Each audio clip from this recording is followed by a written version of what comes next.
Good morning, Alex and friends. I'm Grace. Today is Sunday, June 28th, 2026, and you're listening to Alex's News.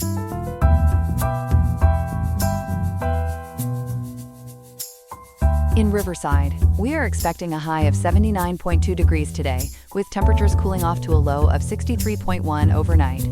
It is a moderate day for the region, which is perfect for getting caught up on the latest developments in our world. As we look at the headlines, we will take a closer look at the complex factors currently fueling the growing tensions and escalation between the United States and Iran. We will also examine the difficult systemic reasons why so many children who are facing deportation proceedings find themselves without the benefit of legal representation. Beyond those deep dives, we have plenty of other stories to cover that you need to know about today. All this and more coming up on Alex's News. Stay tuned. Good morning, everyone. The conflict in the Middle East has now reached its 121st day, and overnight it took a dangerous turn. For the latest, we're joined by our reporter, Ethan. Ethan, good morning. What exactly happened over the weekend? Good morning, Grace. So as of today, June 28th, 2026, we've seen a sharp escalation between the United States and Iran. At the direction of President Donald Trump, the U.S. military launched a second round of airstrikes against Iran on Saturday, June 27th. According to U.S. Central Command, or CENTCOM, as reported by ABC7 Chicago and U.S. News and World Report, those strikes hit critical Iranian military assets. And this all comes as a fragile interim ceasefire hangs by a thread. A second round of strikes. What specifically did the U.S. target? The strikes focused on Iran's military backbone, Grace. CENTCOM says they hit surveillance infrastructure and communication systems, along with air defense sites and coastal radar sites. They also targeted drone storage facilities and mine layer capabilities. So the U.S. wasn't just sending a message here. They were trying to degrade Iran's ability to threaten ships and monitor the region. And what prompted those strikes in the first place? The U.S. says it was a direct response to an Iranian attack early Saturday morning on a tanker called the Kiku. That's a Panamanian-flagged vessel carrying crude oil for Qatar's state-run energy company. What's interesting is the ship tracking data. The Kiku had left a Qatari oil field and was trying to use a route near the coast of Oman. That's an alternative to the route Iran had sanctioned, and it was bound for a port in the United Arab Emirates. So the route itself became part of the conflict. Was this the only incident? No, and that's important context. This followed a separate incident on Thursday, when an Iranian drone struck a merchant vessel off the coast of Oman. That earlier attack also prompted U.S. retaliation. So what we're really watching is a cycle, Grace. Each strike seems to trigger the next one, and the gaps between them are getting shorter. Let's talk about Iran's response. How did they hit back? This is where it gets concerning, because Iran expanded its operations well beyond its own borders. According to reports from ABC7 Chicago, U.S. News and World Report, and the Qatar news agency citing AP News and Al Jazeera, Iran went after neighboring countries. The Bahraini Foreign Ministry reported that a number of Iranian drones targeted Bahrain on Saturday. They described the attack as, quote, a flagrant threat, end quote, to their citizens. Bahrain was hit. What about other Gulf states? Kuwait was next. Early Sunday, June 28th, that's today, Iran launched drones and missiles at Kuwait. The Kuwaiti military confirmed its air defenses intercepted the incoming threats. And here's the key detail, Grace. This marked the first attack on Kuwait since the signing of the interim deal, so that ceasefire framework is looking more fragile by the hour. Did Iran say anything publicly about these operations? They did. Iran's paramilitary Revolutionary Guard, speaking through the state-run IRNA news agency, said it had targeted several locations of the, quote, U.S. terrorist army in the region, end quote. But they didn't specify the exact targets, which leaves a lot of uncertainty. Meanwhile, Iran State TV reported explosions just north of the Strait of Hormuz. So the violence is spreading across a very sensitive maritime corridor. You keep mentioning that interim deal. Can you remind us what's actually being negotiated? Of course. The U.S. and Iran are currently within a 60-day window to negotiate the final terms of an interim deal. According to ABC7 Chicago, there are three main sticking points. First is maritime security, ensuring ships can safely pass through the Strait of Hormuz. Second is the nuclear program, specifically Iran's stockpile of highly enriched uranium. And third is the regional conflict, ending the fighting in Lebanon between Israel and the Iranian-backed Hezbollah militant group. That's a lot to resolve. How are the diplomatic efforts holding up? Honestly, they're strained, Grace. U.S. Secretary of State Marco Rubio recently met with Gulf Cooperation Council foreign ministers in Bahrain. That group, the GCC, called for an end to Iranian attacks and the complete opening of the strait. And Vice President J.D. Vance issued a warning on social media. He said, quote, "Violence will be met with violence," end quote, while urging Iran to use diplomatic channels to resolve disagreements. And where does President Trump stand on all this? The president has taken a notably more aggressive tone. On Truth Social, he stated that Iran violated the ceasefire agreement. He warned that the U.S. may no longer be able to remain, quote, "reasonable," end quote, and may be forced to, quote, "militarily complete the job," end quote.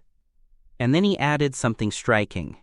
He said if that occurs, quote, "the Islamic Republic of Iran will no longer exist," end quote. So the rhetoric from the top is escalating right alongside the military action. Let's turn to that waterway you mentioned. Why is the Strait of Hormuz so central here? It's really the heart of this crisis, Grace. The strait is one of the world's most important shipping routes. And right now, it's a flashpoint.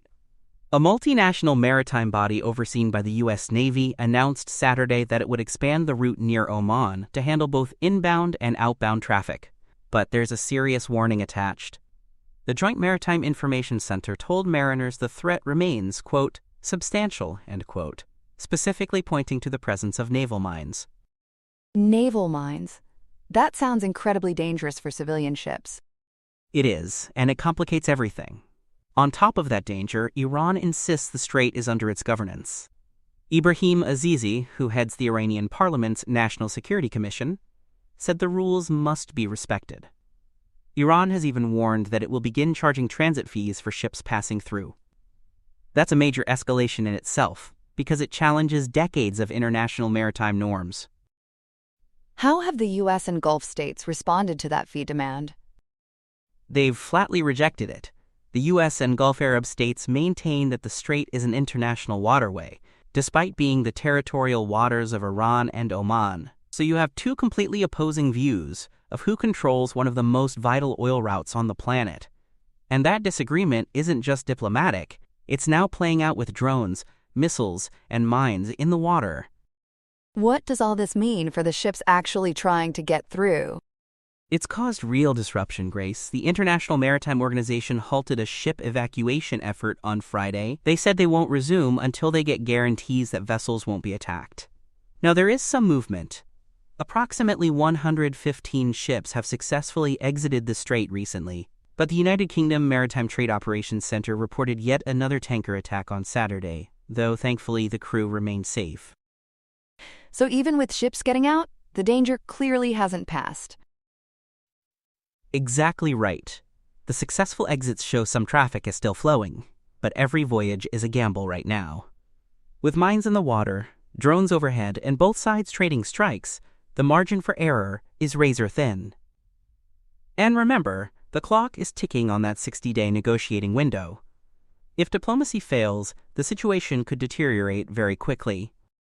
Before we let you go, Ethan, what should our listeners be watching for in the days ahead? I'd watch three things, Grace. First, whether that interim ceasefire survives, especially after the first attack on Kuwait since it was signed. Second, whether the U.S. and Iran can actually sit down within that 60-day window, or whether the strikes keep escalating. And third, the Strait of Hormuz itself. If shipping there stays paralyzed, the ripple effects on global oil and the regional economy could be significant. This is a fast-moving story, and we'll keep tracking every development. Really helpful context this morning, Ethan. Thank you so much for breaking it all down for us. My pleasure, Grace. I'll be following it closely, and we'll have updates as the day unfolds. Welcome back. This morning we're looking at a sobering picture of children navigating immigration courts alone. Chloe, what are the numbers telling us? Good morning, Grace. As of today, a comprehensive analysis by the Vera Institute of Justice found a stunning lack of legal help for kids facing deportation. According to data from the Department of Justice, 57% of children with pending removal cases have no lawyer. That's 425,093 children out of a total of 751,861. And that rate is even higher than for adults, who sit at 54%. That's a huge number of kids. Does having a lawyer really change what happens to them? It's one of the most decisive factors, Grace. Reports from Dropsite News make that very clear. In completed cases from last year, 7% of children with attorneys received legal relief, compared to less than 1% of those without. And in 2026, that pattern held, with 3% of represented kids avoiding deportation and getting protection. For unrepresented children, it stayed below 1%. So a lawyer can be the difference between staying and being sent away? In many cases, yes. Beyond formal protection like asylum, there's also a category where children stay in the country without those specific protections. This year, 25% of kids with representation managed that, while only 11% of unrepresented children did. So even short of asylum, having an attorney roughly doubles a child's odds of being allowed to remain. And on the other side of that, what about deportation rates? The gap there is just as striking. About 73% of represented children were deported or chose voluntary departure. For those without counsel, that figure jumps to 89%. And stepping back, Dropsite News notes that final court decisions allowing children to stay have declined over the last 2 years, while removal orders have gone up. Why is it getting harder? Is the system itself changing? Legal aid workers and former judges say the system is under extreme pressure to move cases fast.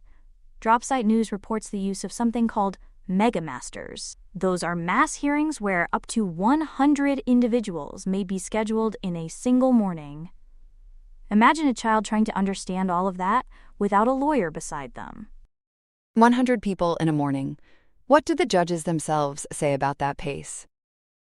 Former immigration judge Dana Lee Marks put it bluntly. She said the ability of judges to find reasonable solutions for children is now, quote, non-existent, end quote. She also said the system is currently using every possible means to be, quote, harsh and unforgiving, end quote. And there's a practical squeeze, too. Continuances that used to last 2 to 3 months have been shortened to just 2 to 3 weeks. That's a dramatic shift. What's driving these changes behind the scenes? A series of moves by the Trump administration has strained the legal infrastructure, Grace. For one, the number of immigration judges has been reduced by 25% over the past year, so you have fewer judges handling more cases, faster.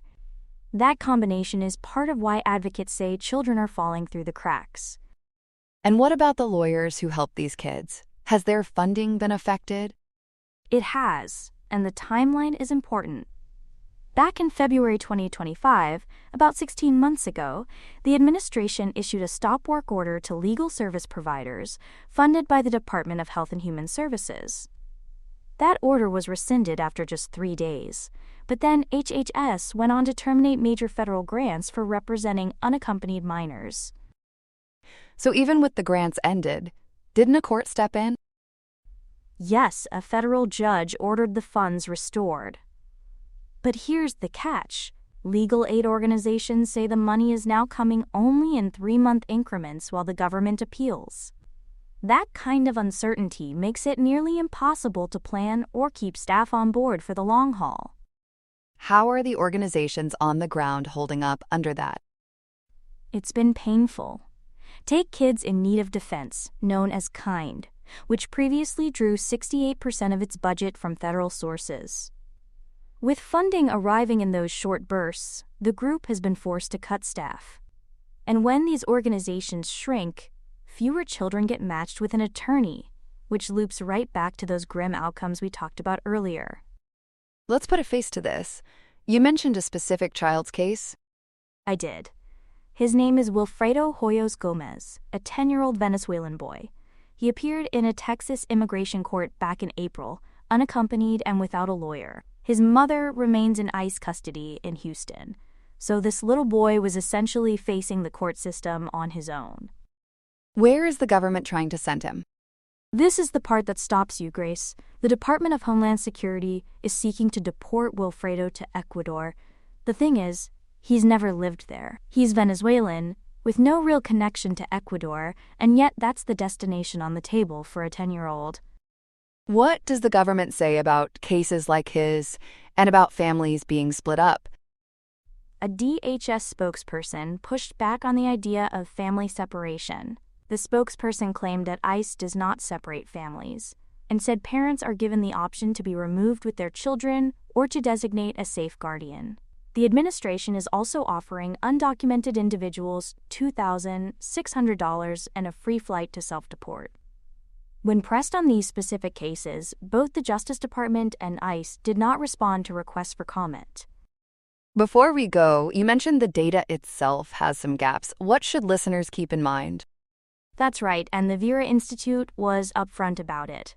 Their analysis noted significant gaps in the Executive Office for Immigration Review dataset. For one, the data does not distinguish between accompanied and unaccompanied children. And 11% of the individuals lacked birth date information, which made it impossible to sort them by age. So the true picture for the youngest kids may be even harder to fully capture. That's important context. Chloe, thank you for walking us through all of it this morning. Thanks for having me, Grace. Here are some other headlines. Turning our attention to South America, Venezuela is shaking in its boots after being devastated by twin quakes. These two massive tremors, measuring 7.2 and 7.5 magnitude, have left the nation in a state of total upheaval. As of Saturday, June 27, 2026, the death toll has climbed to 1,430, and the situation remains precarious with 68,900 people still missing. La Guaira is feeling the brunt of the disaster as one of the hardest-hit states. Acting President Delcy Rodriguez says the government is trying to get a grip on the chaos, deploying over 14,000 military and police personnel to patrol the area, where entry now requires a special permit. Help is flying in, with 17 flights delivering more than 1,600 rescue team members. International aid is also stepping up to the plate, with teams arriving from the United States, Mexico, Brazil, El Salvador, and France. However, the government is facing a landslide of criticism from civilians who say the response has been inadequate. Tensions are boiling over as citizens claim officials were more interested in snapping selfies than saving lives. Meanwhile, Central and Eastern Europe are feeling the heat in a way that is truly record-breaking. It has been a sizzling Saturday, with the Czech Republic hitting a blistering 40.8 degrees Celsius in Doxeny. Switzerland is also turning up the volume on the heat, recording 38.8 degrees Celsius in Basel. Even Denmark is feeling the burn, with Odom hitting 37 degrees Celsius, the warmest day since records began in 1874. This heat wave is really putting the pressure on infrastructure. In Germany, the A2 Autobahn literally cracked under the pressure as concrete burst in two places outside Berlin, causing closures. Rail companies are telling travelers to stay off the tracks, while in Dormagen, nursing home residents were evacuated after indoor temperatures hit 35 degrees Celsius. Sadly, one resident passed away overnight. France is also in the hot seat, with Paris and 36 other regions in the extreme heat red zone.